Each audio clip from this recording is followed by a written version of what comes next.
This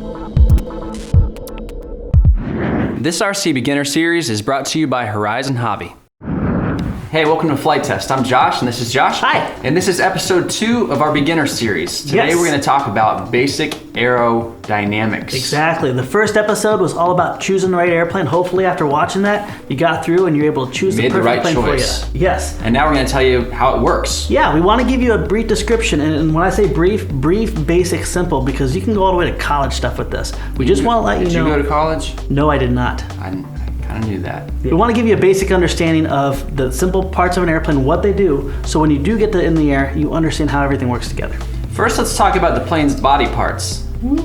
First, you have your fuselage. That's like your plane's torso. That's where all the limbs connect. All the limbs connect. Something has to hold your tail, your motor, and your wings. That's right. And speaking of tail, that's back here. That's this guy right here. That's a whole section actually, but it's made up of different parts. So back here on the tail, you have your 2 different stabilizers, your horizontal And your vertical. And that's pertaining to the orientation. This sits horizontally, this sits vertically. Right. But this actually gives you elevation stabilization, I guess you can call it. It keeps your plane from pitching up and down, but you do need something to give you the control for that. Yeah, so on the horizontal stabilizer, you have the elevator. The elevator does just what it says. It changes your elevation. Up and down. Up and down. Just like a real elevator. Yep. Now, even though it's called the vertical stabilizer, That's just because it sticks up vertically. it's also called the fin. It gives you tracking stability. It keeps the plane tracking like a keel on a boat. Oh, wow. But we need something to give us yaw control, and that is where the rudder comes in. That's the rudder back here. Yep. And that changes your yaw angle. Right. So it actually helps you steer through the air as a yaw. The next body part is the arms. The or, arms. as we like to call them, the wings. Without of the plane. wings, nothing good would happen. You'd have an RC car. A really skinny one. Awkward looking RC car. Yeah, but the wings actually give you lift. And speaking of lift, you know what? The jury's still out on what actually creates lift, but there's 2 main theories and 2 main principles, especially in RC, that we use. One is Bernoulli's principle. Do you know what that is? Bernie's principle? Bernie, yeah. I probably sound Bernoulli's wrong. Bernoulli's principle is simply where the airflow out on the top of the surface has to travel faster because there's more distance to cover than the bottom. This creates a low pressure area and actually effectively sucks the plane into the air. So the air has to travel over top of the wing. And there's a farther distance for it to travel, so it has to speed up. Right. That increased speed of air actually creates a low pressure area above the wing.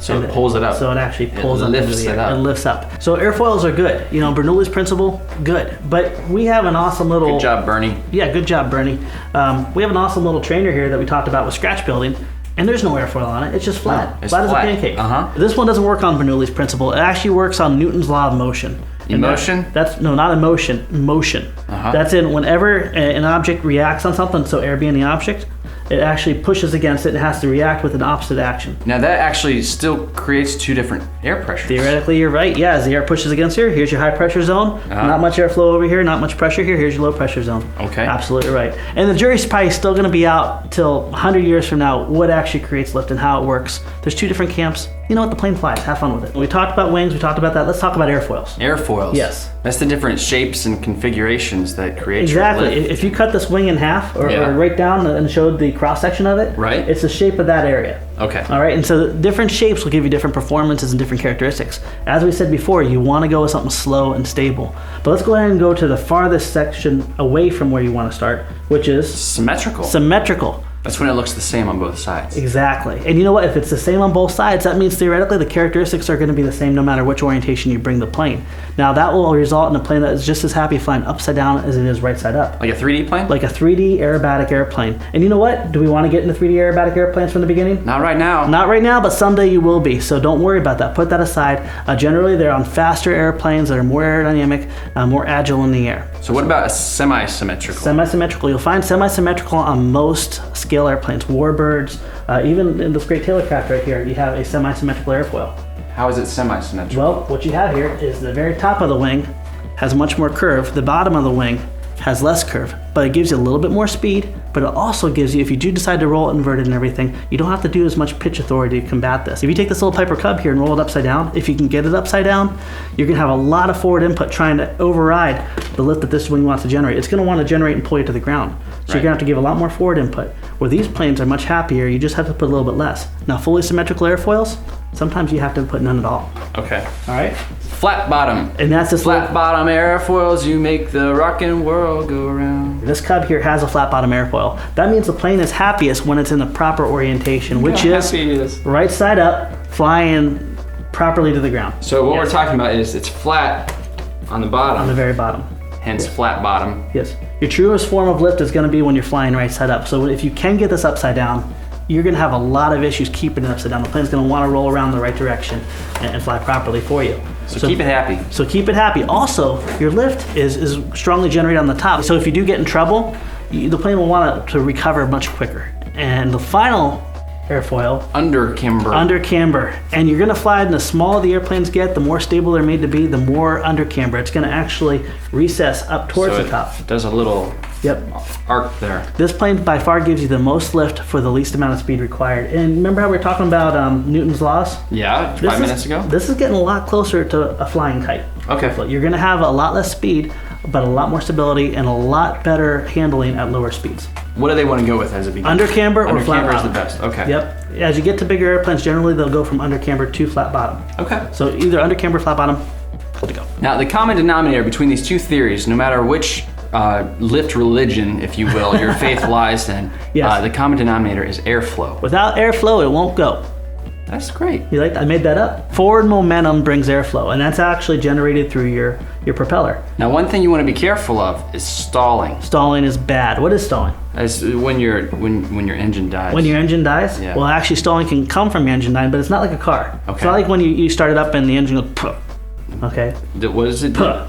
Puh. That's what my engine does when it stalls. It's pretty tame. Yeah. Stalling is when you lose the energy of the airflow on the wings. Okay. So as you're flying through the air, everything's working. Whether it's Bernoulli or whether it's Newton, everything is working the way it goes. Yeah. Once you lose the energy of the airflow going over the wings, the airplane can't generate You're lift. toast. Exactly. Now there's lots of scientific reasons on why stalls happen, having to do with boundary layers and surface layers.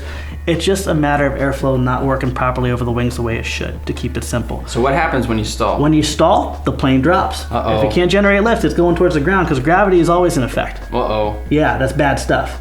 But you know what? This is why we talk to you about going with a trainer first. When you have a trainer, when you do end up stalling an airplane, it's going to recover much quicker than, say, a Warbird or a jet or any of those other crazy planes that hopefully someday you're going to be enjoying, but not today. That's why we strongly encourage you to go with a trainer, because it'll recover much quicker. So what are some ways that we can keep from stalling? Well, one Make thing sure it is doesn't happen. keep your airspeed under control, and that does not mean fly fast. What I'd strongly recommend is once you get in the air, take the plane up as high as you can safely, and then go ahead and throttle back and pull back on that elevator. Eventually what's going to happen is you're going to lose enough energy, the plane's going to drop its nose naturally, because there's a little bit more weight in the nose. It's not going to drop on its tail. Uh-huh. Okay, that's all with CG balance. We'll talk about that later. But the plane's going to drop its nose, it's going to regain the speed. The most important thing you can do is relax. Let the plane gain its speed back, let it get that airflow back over the wing. It'll actually recover very quickly on its own with very little input. The worst thing you can do is try to fight it the whole process through there. Even on full scale planes, when you stall, the first thing is to neutralize all of your controls. So when in doubt, level out. Level out is good. Very good. Freestyling. And then we talked about stalls. There's a common denominator with keeping away from stalls. And what do you guess that is? When in doubt, level out. Level out. Keep it as close to level as possible. You can accomplish a lot with maneuvering your airplane with very minute control throws. And when you're flying an airplane, you don't want to be yanking and Whoa. yanking like Hey, this. too much. That's just crazy. No, okay? stop it. All bad things happen when you get extreme on the controls. Think of your control inputs as like you're flying on top of a ball. Hey, a ball. If you get too extreme on your throws, you're gonna Well, fall it's gonna off of that slide ball. off. Hey, sliding off. Getting too extreme. Yeah, exactly. The plane is very stable, but as you get on more one side, you're going to have more adverse effects on the airplane. Right. So always try to keep that plane as centered as possible on the ball. Very cool. All right. So the slower that you fly, probably the more likely that you'll stall. If you fly too slow, you definitely will stall. Okay, so plane- speed it up all the way. Speed is good, but it's not great.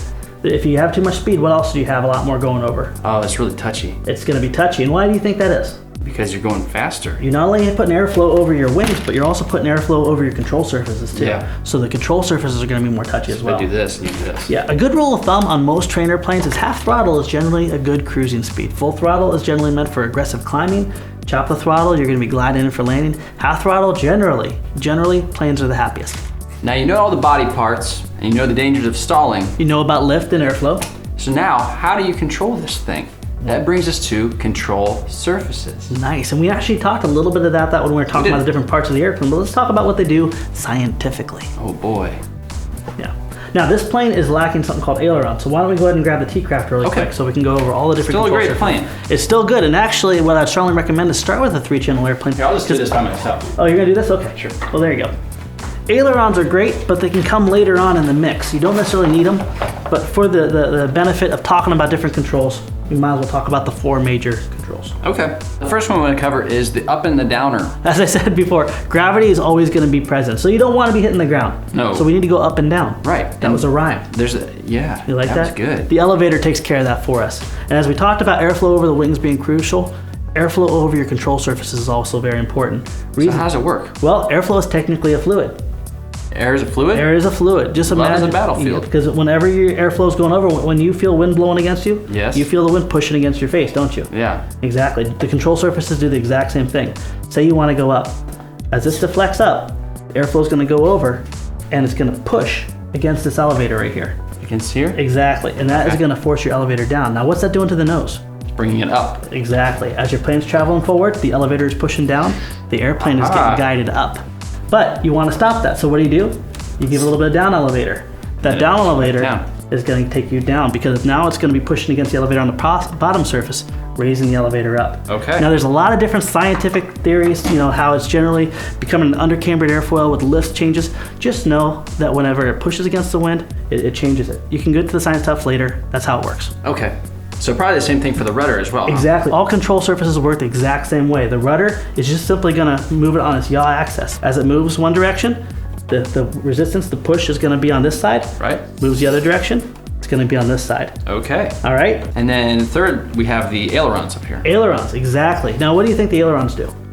They move up and down. Exactly. But which orientation? Do you think they both move down or up at the same time? They do opposite, don't they? They do opposite. 99% of the time, the ailerons are going to move in the opposite directions. If it's the 1% of the time, it's for some other feature and a lot more advanced. Don't worry, we're starting off with a beginner airplane. So ailerons actually move in opposite directions. And what do you think? This goes up and that goes down. Exactly. The air is So going the to air is going to push push on this and push this down. and it's going to push against here and push this up. Okay. This is going to give you your roll axis. Okay. So combined together, we have ailerons controlling roll, we have your elevator controlling pitch or elevation, and we have your rudder controlling yaw. Now, are the ailerons, they always move together the same? Like if this one goes down this much, this one's going to come up this much? Exactly. The ailerons are going to move equally on both sides 99% of the time. There is something called differential, but that's further down the line when you get more involved in RC flight. Our whole goal is to get you in the air, get you to fall in love with flight first, and then move into those more advanced things later. Cool. right. So why is it that the Super Cub can fly without ailerons? Well, that's a very good question. What did we talk about with looking for a great trainer in the beginning? What was Less is more. Less is more. 3 channels. Something called Dihedral. Dihedral. The rudder control input that gives you your yaw coupled with dihedral will actually give you a beautiful coordinated turn. Okay. All right, what we have here on a 4-channel airplane, you have another input you have to control at all times. When you want to steer the airplane, you have to give your aileron control input a little bit of rudder input because what it does is it gives you your roll and this gives you your yaw. Okay, so you don't exceed your 20%. Well, you don't want to exceed your 20%, but what you need to do on a 4-channel airplane somewhat is actually roll the plane and give you rudder input to actually get a coordinated turn. Okay. The same with full-scale model airplanes. Every airplane needs a different amount of rudder and aileron, but that's why we say go with a 3-channel first because the dihedral will give you that control and will mix it automatically for you. You only have to worry about one input. Now, there's another kind of control surfaces. There's always an exception to the rules, isn't there? Yeah, there is. And this is where you put your ailerons and your elevator together to form ailervators. Elevators, very close, but wrong. Elevons. Elevons. Yep. Elevators 6 of 1, half and dozen. ailerons put together. You know what? It could have become elevators back when they were inventing the words. I think it sounds cooler. I think the bigger, tougher dude just said, I want elevons, and that's what it was. Is that Can how you picture in that? your head? Yeah, that's the picture going. Well, why don't we show them what it The does? striker. Yeah, the striker is great. All right, now you can see there's a fewer control surfaces. We still have our rudder. Yep, we're lacking a distinguished elevator, aren't we? Yeah. Exactly. All we have is these two right here, Well, which they look just like the ailerons. They do look just like the ailerons. But remember back when I was talking about how the ailerons actually deflect in opposite directions and give you your rolls? Much like what you see right here? Yeah. Well, for elevator, one just simply moves up at the same time. And Oh, that so gives you're a you- liar. No, I'm not a liar. This is the exception to the rule. Remember the wings are the ones that break the rules. They can go fast, Okay, they yeah. can go slow. They're This is good a training. wing? This is actually technically a flying wing. Oh. Yeah. So what you have here is you have one control surface doing the function of 2 inputs. Okay. You have elevator pitch control and you have aileron controls. And this is done through a computer radio. Now, computer radios and most reputable transmitters will actually have a preset mix where you can simply flip it in there, which makes your setup much easier. So it makes it easier on them. It makes it much easier on you. Yeah, and make sure when you do pick out a radio, if you're not getting ready to fly, make sure it does have elevon mixing. It may not be something you want to get into right now, but eventually you will definitely want it. And it saves you having to buy a whole nother transmitter. Cool. Well, speaking of transmitters, let's hook it up to the Taylorcraft so we can see how exactly you control all the different control surfaces. Now, it's very important that you have your transmitter talking to your plane, otherwise you're not going to control Otherwise, it's a free flight. That's right. Exactly. So here's our transmitter, and there's different modes or different ways the controls are set up on transmitters. We fly mode 2, so we're going to talk about mode 2 the most. There's different modes out there. We'll cover that later in the transmitter section, but we're going to go ahead and talk about mode 2. If you're getting into the hobby and you want to follow along with us, go ahead and pick a mode 2 radio out. It's very simple. Okay. All right, so let's talk about the right stick on a mode 2 transmitter. Sure. If you pull back towards your belly button, which way do you think you're going? Your belly button? Yeah, actually, that's how I was taught. Really? Everyone knows where their belly button is. If you pull, I do. Yep, exactly. If you pull the stick towards your belly button, maybe it's because I was 7 when I learned to fly. I don't know. The plane's going to go up. Everyone knows where the belly button is. Just pull the stick towards your belly button. You're going up. It's weird and helpful. It's very awkward and helpful. But pulling back on the stick takes you up. Go up. Pushing forward on the stick takes you down. Now, once again, we're talking about small controls are the key to success. Don't go too excessive on the controls, or bad things are going to fall happen. off that basketball. Exactly. So coupled on the right stick along with our elevator, going back is up, forward is down, left and right is left and right. Same stick. Right. Exactly.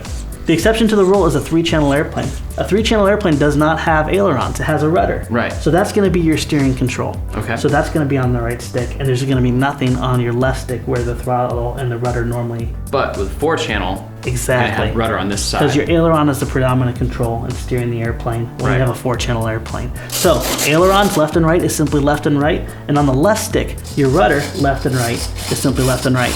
Now there's a final function on our left stick that we haven't talked about. What do you think that is? Throttle. It's the go. It's the airflow generator. You like that? See, I made that up in my head. Oh, that was cool. As you increase your throttle forward, it's going to increase the RPM. So the higher your throttle position, the higher your RPMs. You go faster. You go faster. And once again, it's not the rule, but a good suggestion, a good training airplane that's set up will generally cruise in the air at a very happy speed where you can climb, dive, but have a manageable speed around half throttle. Which is right in the middle. Which is roughly right in the Which middle. we're not going to show you right now. We're not going to go there. We'll cut our fingers off. Yeah, and when in doubt, throttle out. Oh, changing it up now. You like that? Yeah. When in doubt, level out. But with the throttle, the first thing you want to do if you get in trouble while you're flying is pull that throttle off back. That throttle. It's going to reduce your decrease speed. Exactly, and then level out. So take out your throttle. That's going to reduce the force speed. Then get the plane back to level. That's going to reduce your speed even more. Nice. But you're doing no good if you're fighting an airplane going towards the ground and having full throttle as your input. Now it's very important that you make sure that you have everything plugged in right so that all your control surfaces are doing what you're telling them to do. And we actually have a video about a method that we call the high five method. High five. It's just a cool way to show you to make sure that all your control surfaces are set up right. And if you watch this video and you understand how your control surfaces work, that's one reason why we're going through basic aerodynamics. You should actually be able to figure this out too, because you're going to know if I give a right input on the aileron, that right aileron needs to be going up because that wing needs to drop. Right. So that's the whole purpose of aerodynamics. Exactly. Now, aerodynamics is a really, really deep subject, and there's a lot of information about it, but we just want to give you guys some basics to get started. And as you get along and get more involved in this great hobby, you're going to have a thirst for knowledge, and you're going to want to learn more about that. There's tons of information out there. All right, so let's recap. Yeah, recaps are good. We talked about the different parts of the plane. You have your fuselage where everything connects. You got your tail surfaces, horizontal and vertical tail surfaces. You got your wings that generate lift. Lift is important. Lift requires airflow, and different airfoils give you different characteristics. And we did talk about different kind of airfoils. For beginners, you want to go with the undercamber or the flat bottom. Flat bottom, undercamber are both good. You'll get the other ones eventually, don't worry. And we talked about the importance of airflow. You don't want to get into a stall. Stalls are bad. Wow, that was pretty good. That was pretty cool. Yep. How do you recover from a stall? Relax on the controls, neutralize it, let the plane naturally get more airflow over the wings, and you're good to go. So we got different control surfaces. We did. We talked about the rudder. Yep, right here. We talked about the elevator. Right here. We talked about ailerons. Yep. And we talked about elevons. Elevons are always the exception. Those wings are really rule breakers, aren't they? They are. They're rebels. And then we talked about how to control using your transmitter. Yes. Yeah, the right stick has your ailerons and your elevator, unless it's a 3-channel, and then your rudder's going to move over to that right stick, and the rudder stick on the left side, not going to be there, but your throttle will be. So that's a basic recap for you, and we want to thank Horizon Hobby for sponsoring this beginner series. And if you guys happen to miss our earlier episodes, make sure you go back and check them out because it's all really helpful stuff. We're constantly building off of each other's, and tune in next week for the next episode. All right, we'll see you guys next time.